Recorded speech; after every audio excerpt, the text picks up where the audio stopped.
வணக்கம். இப்போ நம்ம கான்ஸ்டிடியூஷன் தமிழில் கண்டினியூ பண்ணுவோம். நம்ம நேற்று கிளாஸில் பார்த்தோம்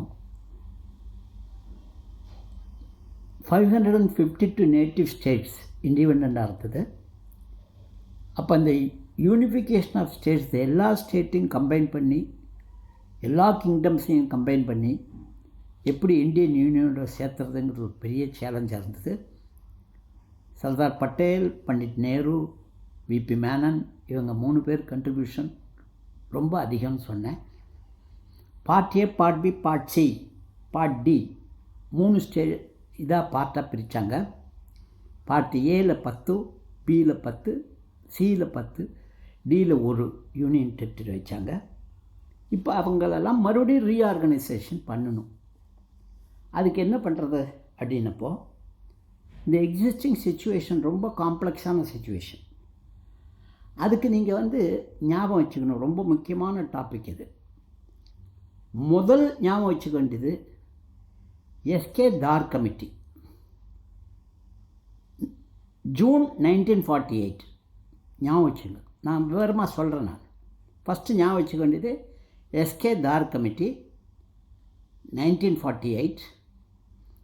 அவங்க ரெக்கமெண்ட் பண்ணது என்னென்னா, ஸ்டேட்டெல்லாம் லிங்குவிஸ்டிக் பேசிஸில் பண்ணக்கூடாதுன்னாங்க.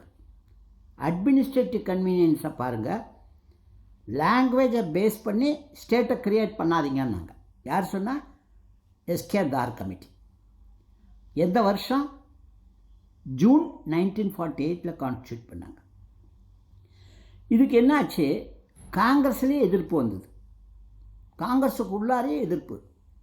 ஏன்னா எல்லோரும் லாங்குவேஜை பேஸ் பண்ணி வேணுங்கிறப்போ இவர் கூடாது, நீ அட்மினிஸ்ட்ரேட்டிவ் கன்வீனியன்ஸ் பாரு, நீ லாங்குவேஜை வச்சு பண்ணினா எல்லாம் போயிடுவாங்க, பழைய நிலைமைக்கு வந்துடும் அப்படின்னு தார் சொன்னப்போ டிஸாட்டிஸ்ஃபேக்ஷன். அடுத்தது வந்தது கமிட்டி என்னென்னா ஜேவிபி கமிட்டின்ட்டு. இது எப்போ? காங்கிரஸ் பார்ட்டியில் வச்சாங்க 1948 டிசம்பர் 1948 ஜேவிபி கமிட்டி. ஜேவிபின்னா என்ன? ஜவஹர்லால் நேரு, வல்லபாய் பட்டேல், பட்டாபி சீதாராமையா. சுருக்கமாக என்ன சொன்னாங்க? ஜேவிபி கமிட்டினாங்க. இந்த கமிட்டியில் என்ன சொன்னாங்க? அவங்களும் அதே தான் ரிப்பீட் பண்ணாங்க. தெரியாமல் கூட லாங்குவேஜை போட்டுறத அவங்க இஷ்டத்துக்கு ஸ்டேட்டை கேட்டுருவாங்க. பெரிய ப்ராப்ளம் வந்துடும், ஒன்றால் சமாளிக்க முடியாது. அதனால் அட்மினிஸ்ட்ரேட்டிவ் கன்வீனியன்ஸ் பாரு, ஸ்டேட்டு லாங்குவேஜுக்கு இம்பார்ட்டன்ஸ் கொடுக்காத அப்படின்னு யார் சொன்னால்? ஜேவிபி கமிட்டின்னு சொல்லிச்சு. அப்புறம் வந்தது என்னாச்சு, அக்டோபர் 1953 ஞாபகம் ரொம்ப முக்கியமான இது. 1953 அக்டோபரில் என்னாச்சு, பொட்டி ஸ்ரீராமுலுன்னு ஒருத்தர் வெட்டரன் காங்கிரஸ்மேன், ரொம்ப முக்கியமான காங்கிரஸ் தலைவர். 56 நாள் ஹங்கர் ஸ்ட்ரைக், ஆந்திராவை பிரித்து கொடுன்ட்டு. ஆந்திராவை பிரித்து கொடு, தெலுங்கு ஸ்பீக்கிங் ஏரியாவை மெட்ராஸ் ஸ்டேட்லேருந்து பிரித்து ஆந்திரா ஸ்டேட் பண்ணு அப்படின்ட்டு பொட்டி ஸ்ரீராமுலுங்கிறவர் Congress leader, veteran Congress leader. அவர் fast and to death hunger strike பண்ணார். 56 நாள் பண்ணார். அன்ஃபார்ச்சுனேட்லி 56வது நாள் செத்துட்டார், இறந்துட்டார். ஸோ பெரிய ப்ராப்ளமாக போச்சு. என்னாச்சு, இம்மீடியட்டாக உடனே ஆந்திராவை க்ரியேட் பண்ணிட்டாங்க. ஆந்திராவை க்ரியேட் பண்ண உடனே என்னாச்சு, பண்டோரா பாக்ஸ் எல்லா ஸ்டேட்டும் கேட்க ஆரம்பிச்சிச்சு. அவங்களுக்கு தெலுங்கு ஸ்பீக்கிங் ஏரியான்னு சொல்லி ஆந்திராவை கொடுத்தீங்க, எங்களுக்கும் வேணும்ன்ட்டு எல்லா ஸ்டேட்டும் லாங்குவேஜ் பேசிஸில் கேட்க ஆரம்பிச்சிது. அப்போ என்னாச்சு, 1953 இது நடந்தது அக்டோபர் 1953. டிசம்பர் 1953 3 மெம்பர் கமிட்டி போட்டாங்க, ஸ்டேட் ரீஆர்கனைசேஷன் கமிட்டின்ட்டு. அது யார் ஹெட்டு? யார்? ஃபைசல் அலி கமிட்டி. அவர் என்ன பண்ணிட்டார், அவர் என்ன சொன்னார், வேறு வழி இல்லை, எல்லோரும் அதுதான் கேட்குறாங்க, அதனால் லாங்குவேஜ் பேசிஸில் ஸ்டேட்டை நீங்கள் பண்ணுங்கள், ஆனால் எல்லோரும் பிரிஞ்சு போகணுங்கிற டிவிஷன், அந்த செப்பரேட்டிசம் மனசில் வரக்கூடாது. அட்மினிஸ்ட்ரேட்டிவ் எஃபிஷியன்சி, வெறும் லாங்குவேஜை மட்டும் எடுக்காதீங்க, அட்மினிஸ்ட்ரேட்டிவ் எஃபிஷியன்சி, அந்த வயபிலிட்டி இதெல்லாம் பார்த்துட்டு நீங்கள் பண்ணுங்கன்னு சொன்னாங்க. இது எப்போ சொன்னாங்க? இவர் ஃபைசல் அலி கமிட்டி 1953 டிசம்பரில் கான்ஸ்டியூட் பண்ணாங்க. அவர் ரெக்கமெண்டேஷன் இது.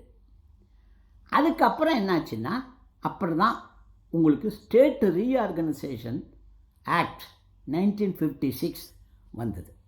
State reorganisation act 1956 and 7th constitutional amendment act 1956 வந்தது. இதுபடி நம்ம என்ன பண்ணோம்? 1 நவம்பர் 1956 நம்ம 14 ஸ்டேட்டும் 7 யூனியன் டெரிட்டரியும் இன்ஸ்டால் பண்ணோம். 14 ஸ்டேட்டு 7 யூனியன் டெரிட்டரி பண்ணோம். அப்புறம் உங்களுக்கு தெரியும், ஜூன் 2014 தெலுங்கானா 29th ஸ்டேட் ஆச்சு. எப்போ ஆச்சு? June 2014 Telangana became the 29th state. 31st October 2019 31st October என்ன பண்ணாங்க? ஆர்டிகல் 370 அப்ரகேட் பண்ணாங்க. By using article 370. இன்னும் ஆர்டிகல் 370 கான்ஸ்டியூஷனில் இருக்குது.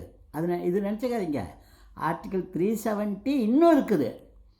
அந்த ஆர்டிகல் 370 யூஸ் பண்ணி பிரசிடென்ஷியல் ஆர்டர் போட்டாங்க, இந்த ஆர்டிகல் 370 என்ஃபோர்ஸ் பண்ண முடியாதுன்ட்டு.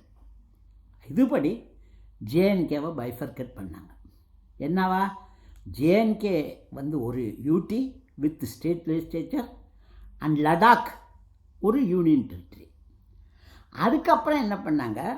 தமன் தியூ அதை தாத்ரா நாகர் ஹவேலியோட மெர்ஜ் பண்ணாங்க. இது மெர்ஜ் பண்ணி எத்தனை ஸ்டேட்டு இன்றைக்கி இருக்குது உங்களுக்கு? 28 ஸ்டேட்டு அண்டு எத்தனை 8 யூனியன் டெரிட்டரி இருக்குது. இதுதான் ஷார்ட் ஹிஸ்ட்ரி. இப்போ நம்ம விவரமாக படிப்போம். எப்படி? ஃபர்ஸ்ட் ஆஃப் ஆல் நான் எஸ்கே தார் கமிட்டி. இந்த நம்ம இதில் part A, part B, part C, part D நிறைய ஸ்டேட் வந்துடுச்சு. இந்த சிச்சுவேஷனை மீட் பண்ணணும். அப்போ என்ன பண்ணாங்க? லிங்குவிஸ்டிக் ரீஆர்கனைசேஷன் கமிட்டி அப்படின்னு ஒன்று ஃபார்ம் பண்ணாங்க.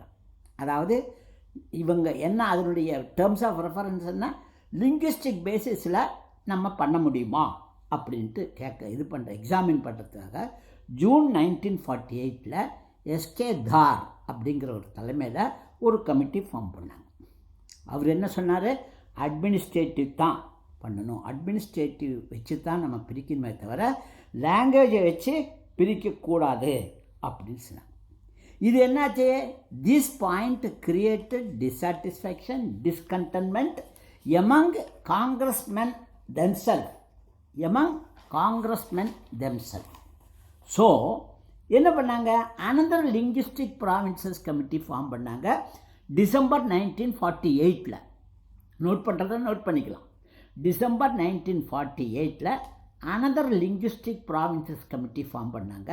அந்த கமிட்டி 3 மெம்பர் கமிட்டி. அந்த கமிட்டியில் யார்? ஜவஹர்லால் நேரு, வல்லபாய் பட்டேல் அண்டு பட்டாபி சீதாராமையா 3 பேர் இருந்தாங்க. அதனால் அதை என்ன சொல்லுவாங்க? JVP committee. இது எப்படின்னா நம்ம இப்போ பிடியில் இப்படி தான் வரும்.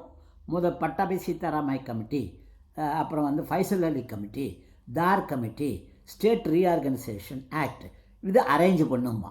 எது முன்னே வந்தது எது பின்ன வந்ததுன்னு உங்களுக்கு தெரியணும். அதுக்காக தான் நான் சொல்கிறேன், 2வது தடவை சொல்கிறேன். ஃபஸ்ட்டு எஸ்கே தார் கமிட்டி, அதுக்கப்புறம் ஜேவிபி கமிட்டி வந்தது. இது எப்போ வந்தது? டிசம்பர் 1948 வந்தது. இன்னும் 3 பேர். யார் ஜேவிபி கமிட்டியில்? ஜவஹர்லால் நேரு, வல்லபாய் பட்டேல் அண்டு பட்டாபி சீதாராமையா. இவரும் இந்த கமிட்டி என்ன சொல்லுது? இவங்களும் அதே தான் சொன்னாங்க. அட்மினிஸ்ட்ரேட்டிவ் எஃபிஷியன்சி பாரு, வயபிலிட்டி பாரு, அவங்களால ஸ்டேட் இண்டிபெண்ட்டாக இருக்க முடியுமான்னு யோசனை பண்ணு, நீ அப்படியே க்ரியேட் பண்ணாத அப்படின்னு வார்ன் பண்ணிவிட்டு அவங்க லிங்குவிஸ்டிக் ஸ்டேட்டு, லாங்குவேஜ் படி ஸ்டேட் வேணும்னு சொல்லிட்டு அவங்க ஒத்துக்கல. ஓகே, அவங்களும் முடிச்சாச்சா? அடுத்தது வந்தது என்னாச்சு? இவர் பொட்டி ஸ்ரீராமுலு 1953 மிடில் ஆஃப் 1953 அவர் இன்டெஃபினட் ஸ்ட்ரைக் போனார். அவருடைய என்ன கிளைம்னா, இங்கே மெட்ராஸில் தெலுங்கு ஸ்பீக்கிங் ஏரியாவை எங்களுக்கு பிரித்து கொடுத்துட்டு ஆந்திரான்னு பண்ணு, நாங்கள் மெட்ராஸ்காரங்க கூட இருக்க விருப்பப்படலை, அதனால் எங்களுக்கு செப்பரேட். அது ஃபஸ்ட்டு ஸ்டேட் லிங்குவிஸ்டிக் ஸ்டேட் யார் கிரியேட் பண்ணால் 1953 அவர் இறந்த உடனே October 1953 the first linguistic state in India Andhra was created. புரியுதுங்களா? அதுக்கப்புறம் என்னாச்சு, 56 days ஒரு உண்ணாவிரதம் இருந்தார். அப்புறம் என்னாச்சுன்னா இப்போ எல்லாம் ஒரு கன்ஃபியூஷன், மற்ற ஸ்டேட்டும் ஆரம்பிச்சிட்டாங்க, எங்களுக்கும் ஸ்டேட்டு லாங்குவேஜ் படி கொடு அப்படின்னு. எல்லோரும் கேரளா, எல்லோரும் மகாராஷ்டிரா, எல்லோரும் எனக்கு செப்பரேட் ஸ்டேட் கொடுன்னு தர்றாங்க. உடனே அவங்க என்ன பண்ணாங்க, ஸ்டேட் ரீஆர்கனைசேஷன் கமிஷன் வச்சாங்க. எப்போ வச்சாங்க? டிசம்பர் 19. இது நடந்தது அக்டோபர் 53. உடனே டிசம்பர் 53 ஒரு கமிட்டி வச்சுட்டாங்க. அந்த கமிட்டி என்ன கமிட்டி? ஃபைசல் அலி கமிட்டி. இது 3 member கமிட்டி, ஞாபகம் வச்சுங்க. இது 3 member கமிட்டி. இந்த 3 memberல ஹெட்டு யார்? ஃபைசல் அலி. அவர்கிட்ட என்ன டேர்ம்ஸ் ஆஃப் ரெஃபரன்ஸ் நீ பாரு, இந்த மாதிரி லாங்குவேஜ் படி எல்லோரும் கேட்குறாங்க. 2 கமிட்டி ஆல்ரெடி முன்னால் லாங்குவேஜ் கூடாதுன்ட்டாங்க, அட்மினிஸ்ட்ரேட்டிவ் எஃபிஷியன்சின்ட்டாங்க. நீ என்ன சொல்கிற, உன்னுடைய ரெக்கமெண்டேஷன் என்ன அப்படின்னு சொல்லிட்டு அவங்க ஃபைசல் அலி கமிட்டிக்கு கொடுத்தாங்க. ஃபைசல் அலி கமிட்டினாலும் வேறு வழி இல்லை. எல்லோரும் அப்படி தான் சொல்கிறாங்கன்னா, எவ்ரிபடி இஸ் நியூடு, எல்லோரும் உடம்புல ஒன்றும் போடாமல் இருக்காங்கன்னா நீங்கள் மட்டும் ட்ரெஸ் போட்டு என்ன பிரயோஜனம்? அதனால் நம்மளும் இதை சேர்த்து ஒத்துக்கலாம். ஆனால் இது வெறும் லாங்குவேஜ் மட்டும் இருக்கக்கூடாது, மற்றதும் அவங்களால முடியுமாங்கிறதே நம்ம பார்க்கணும் அப்படின்னு சொல்லிட்டு அவர் ஒத்துக்கிட்டார். அதுக்கப்புறம் தான் ஸ்டேட் ரீஆர்கனைசேஷன் ஆக்ட் 1956, என்னது ஸ்டேட் ரீஆர்கனைசேஷன் ஆக்ட் 1956 வந்தது. இதுக்கு வந்த பிற்பாடு 7th Amendment ஆக்டும் கூடவே வந்தது. அதுக்கப்புறம் தான் 14 ஸ்டேட்டும் 7 யூனியன் டெரிட்டரியும் கிரியேட் பண்ணாங்க. நான் வச்சுங்க, எப்போ? 1st November 1950. இதெல்லாம் சீரியாட்டம் உங்களுக்கு தெரியணும். மேட்ச் த ஃபாலோயிங் அதில் இல்லைன்னா அரேஞ்ச் சீரியலி இந்த டிசெண்டிங் ஆர்டர் அசெண்டிங் ஆர்டர் அந்த மாதிரி. இது முக்கியமானது. 6 மார்க் 7 மார்க் இருக்கும், 6 மார்க் கண்டிப்பாக இருக்கும். அப்போது இது பண்ணாங்க. எப்போ 14 ஸ்டேட்டு 6 யூனியன் டெரிட்டரி எப்போ கிரியேட் பண்ணாங்க? 1st November 1956. இந்த டிஸ்டிங்ஷன் இருக்குது இல்லையா, இந்த ஏபிக்கு இருக்கிற டிஸ்டிங்ஷன் எடுத்துட்டாங்க. அதே மாதிரி இந்த பார்ட் சி ஸ்டேட் இருக்குது இல்லையா, அதெல்லாம் மெர்ஜ் பண்ணிட்டாங்க. அதெல்லாம் மெர்ஜ் பண்ணி ஜூன், அப்புறம் உங்களுக்கு தெரியும் ஜூனில் ஜூன் 2014 இது தெலுங்கானா ஸ்டேட் வந்துச்சு. 29th, அப்போ 28 ஸ்டேட் இருந்து இது 29th ஸ்டேட்டாக கொண்டு வந்தாங்க. அதே மாதிரி article 370 October 2019, 31st October 2019 JNK இது பண்ணுறதுக்கு ஆர்டிகல் 370 ரிவோக் பண்ணிட்டாங்க. அதே யூஸ் பண்ணி, ரொம்ப முக்கியமானது இது நினச்சிக்காதீங்க ஆர்டிகல் 370 போயிடுச்சுன்னு இல்லை. ஆர்டிகல் 370 இன்னும் கான்ஸ்டியூஷனில் இருக்குது. அதை பிரசிடென்ஷியல் ஆர்டரை யூஸ் பண்ணி இவங்க ஜேஎன்கேவை அந்த ஸ்பெஷல் ஸ்டேட்டஸை எடுத்துட்டு அதை ஒரு யூனியன் டெரிட்டரி பண்ணிட்டாங்க, under the control of the union, but with state legislature. And லடாக்கை செப்பரேட்டாக பிரித்து அதை ஒரு ஸ்டேட்டாக கொடுத்துட்டு அது யூனியன் டெரிட்டரியாக கொடுத்துட்டாங்க. இதுக்கப்புறம் நம்மளுக்கு சிலதெல்லாம் நம்ம முக்கியமானது பார்க்கணும். சில ஸ்டேட்டெல்லாம் நம்ம இன் அடிஷன் டு திஸ் நீங்கள் 2-3 ஸ்டேட் நம்ம கண்டிப்பாக பார்த்தாகணும். என்னென்னா தாத்ரா நாகர் ஹவேலி ஒன்று பார்க்கணும். அதே மாதிரி கோவா தாமன் தியூ எப்படி வந்ததுன்னு பார்க்கணும். அதே மாதிரி புதுச்சேரி எப்படி வந்ததுன்னு பார்க்கணும். புதுச்சேரிக்கு அப்புறம் சிக்கிம் எப்படி வந்ததுன்னு பார்க்கணும். இந்த 4 ஸ்டேட்டும் நம்ம கண்டிப்பாக பார்க்கணும். அது அடுத்த கிளாஸில், நெக்ஸ்ட் கிளாஸில் இந்த 4 ஸ்டேட்டும் எப்படி செஞ்சிச்சு அப்படிங்கிறத நம்ம பார்ப்போம். தேங்க்யூ.